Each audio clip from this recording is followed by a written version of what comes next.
ko na lang ang pasalamatan ng Panginoon. Give the blessing for this groundbreaking Foundation is Jesus. Itong kung ang aking kabayo si David. ay hindi ba ang itatayo natin dito ay hindi atin. Board members. Ito, parang gusto kong mag-mission. Kung ngayon, sabay-sabay. Kaya ngayon, sabay-sabay. Alam nila, kasama nila ang Panginoon sa lahang katumbas. Ang pagkakaroon ng mga miyembrong buong pusong naglilingkod sa Kanya.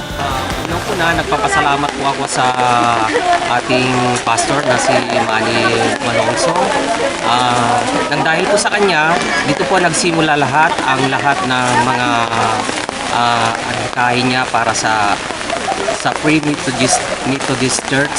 Naging posible ang event na ito ng groundbreaking dahil sa mga prayers ng bawat members at lahat ng mga pakikisa, unity, lalo na yung talagang pinamumuhay yung advocacy ng church. Nandito po kami ng mga kasamahan ko para po sumuporta at tumulong po sa Baguio Pre-Methodist Church.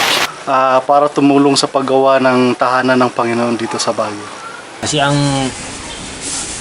Balintawak Church ng Family Christian Fellowship sa Pre-Methodist Church, isa na siya sa kaakibat din sa tumutulong sa gawain dito sa mission ng Pre-Methodist Church ng Baguio.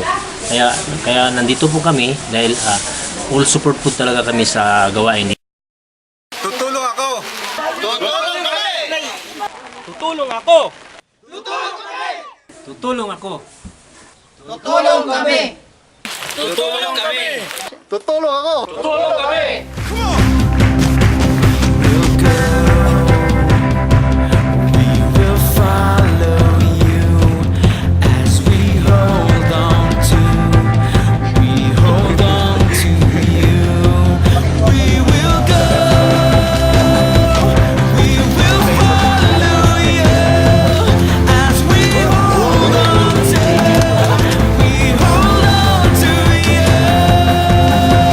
Fasting together because of this place. Bilisyon, parabor, tulong ngayon pa mo may sakit nyali.